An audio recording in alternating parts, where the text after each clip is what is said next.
Welcome to ACD Combatives, your combatives and control tactics channel. Please like, subscribe, and share.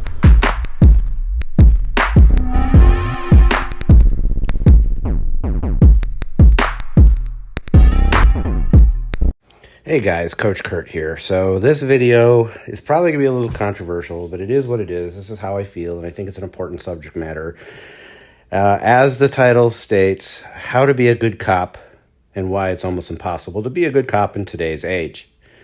And that's pretty much the truth. Now,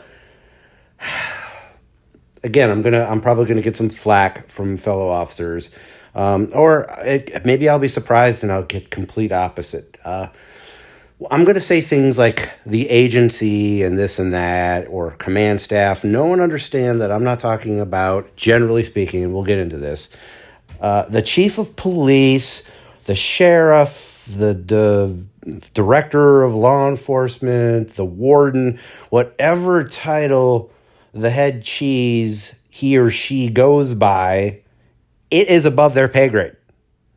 No one understand that the money comes from some kind of like city council or county council or county chair or Congress if it's a federal agency, or you know what I'm saying? The money is not controlled by the chief, sheriff, blah blah blah, the head honcho of that particular agency. It's more passed down and controlled by like the mayor. You get the idea. And because of that, law enforcement for so many years has been very, very, very, very, very, very, very, very, very stat driven.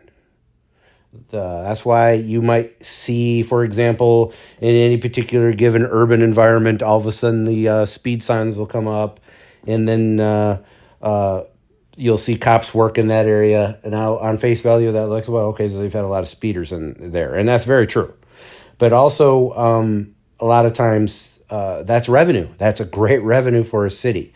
Also, crime stats will go up. And so you'll see like task force or shift changes where let's put some more people on swing shift, graveyard shift, a special unit that's a roving unit. And they'll try to control or bring down the stats or increase the stats, depending on how you look at it, in that particular area or that particular type of crime. Another thing that happens to help control these stats is if you've ever watched my favorite cop show of all time, The Wire, it's called Juking the Stats. And that is when they change something like an assault might be lowered to like a felony level assault might be counted as a misdemeanor assault or something like that. Depending on how the stats are reported. Or when you talk about gun crimes, for example, the majority of active shooters numbers you see on CNN are, if you break it down, most of it is not active shooter, it's gang violence. Or how many people are killed by guns every year. A huge number of that is suicides. So it's playing with the numbers. So I'm not going to say, without getting political, what you agree or disagree with, but that's the game. And so you have city councils, mayors, Congress or politicians, whatever your agency is, saying we need to see the stats improve. And so you have these agencies that are very stat driven, and that promotes a particular type of person and or supervisor. And I will use my kind of my last supervisor as an example. He's no longer with my agency, so it's neither here or there. But in my mind, he was a racist son of a gun and also anti-LGBTQ. What he did not know is that, and I'm pretty open about this. If you know me, you probably know I'm bisexual or pansexual, however you want it, however I'm feeling that day as far as how to word it. But he probably didn't know that, not that he would care anyway, because he made some inappropriate gay jokes around me once or twice. And I've been on the job since the 90s, so I let it roll off my back. So it's neither here or there. But this jerk was very linear, very low-hanging fruit. I want to see a crap load of tickets being written. I want to see a crap load of people going to jail. I want to see as many contacts as possible. Now, from one angle, criminal patrol is a very good thing. I'll use traffic law, for example, to make his contact with a lot of people because maybe I'm looking for warrants. I'm looking for the serious crimes. You get to a certain point in your career where you don't need to do that as much because you'll be able to profile a particular situation or person. And I'm not using the word profile in an evil way, boys and girls. I'm using it in its legitimate way. An experienced cop sees a particular type of vehicle or body language or what have you, and because of their training and experience, instantly the felony alarm starts going off in their head. Boop, boop, boop, boop, boop. This person is a shitbag and I need to contact them. Oh, they didn't use the turn signal. That gives me my reason. Oh, I found meth. Or this individual has illegal guns and drugs. Oh, they have a warrant. They haven't been paying their child support, so their driver's license has been revoked. These are the things you can go after, and that's good criminal patrol. Or you can just say, stop as many people as you can, write as many people as you can. That's not good law enforcement. It's very linear. How do we be a good cop? Well, you have to stop thinking statistics, and the politicians aren't going to like that. They're going to say, well, your stats are down. Well, it's because we're concentrating on real important things. I don't care about the stats so much as I care about the quality of the work I'm doing. To be less linear and more, I don't know, you need to think outside the box. And how many people did you actually help? And people can say, oh, you're a social worker with a gun. That's what kind of cop you are. Yeah, yes, I am. And I totally admit that.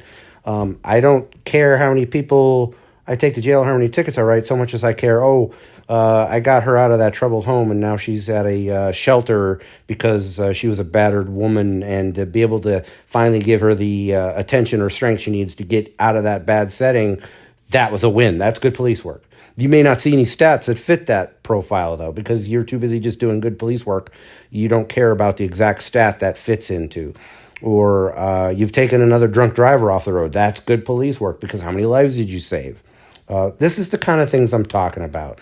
But I think you get where I'm getting at. And there's always the flavor of the day as far as the catchphrase. Now it's de-escalation, for example. De-escalation is the catchword of the day. And good cops have been de-escalating and bringing people down from their lizard brain for generations. Or you have the big brute from the good old days who, when I came up in the 90s, I was taught by my FTO, you ask, you tell, and you make. Those are the 3 steps to policing. You ask someone to do something, they don't. You tell them to do it, and they still don't do it. You make them do it, and you do it with extreme prejudice. Those days are over. It's not that doesn't fit certain scenarios, and it doesn't mean that you're going to be able to do that all the time. There's a time and a place where somebody just needs to get an ass whipping, and I don't mean excessive force. I'm talking about somebody's going to resist arrest, and you're just going to have to take them down. You're going to have to take them down with prejudice, and you're going to have to put them in handcuffs, and it's going to be rough, and somebody's going to get bruised and ruffled. You may get bruised and ruffled. That's just part of the job, right? That type of policing always has to be there in the background. You always have to be able to do that. But the most important thing for every cop, regardless of where you work, I'm a resource officer in the middle of nowhere, versus the cop that works for a big city, is the gift of gab. Now, most cops today, they get in service in like New York City, and I guarantee you they're probably already 10, 20 calls deep. They're answering calls of service before they don't have time to play Columbo and do good investigations and do good police work. And you have so little time to actually work a scenario or a situation. And that's where we need more police officers. And again, that's not going to happen because of funding and the whole movement to defund the police. Well, what we actually need is way more cops. We need to hire the right people for the positions, not just numbers, but good people. And that's hard to find nowadays. It's hard to find somebody who wants to be yelled at and mistreated and treated like crap, not only by society, but by the person I was telling you about who I used to work for. People don't want to be in those situations anymore. So it's hard finding good cops. And so is it even possible? Part of the whole point of this video is I'm telling you how to be a good cop, i.e. work the scenario, work the problem, stop using your testosterone, your type A personality to get things done, start listening, start talking, and being able to work through a scenario, work through a problem. And if and when you need to open up a can of whoop ass, you do it. but that's not what your go-to is. That's your last card that you play, and that's what I'm talking about. It's impossible nowadays because we don't have enough cops on the road. So you're playing catch up and you're playing work the scenario quick, fast, and in a hurry.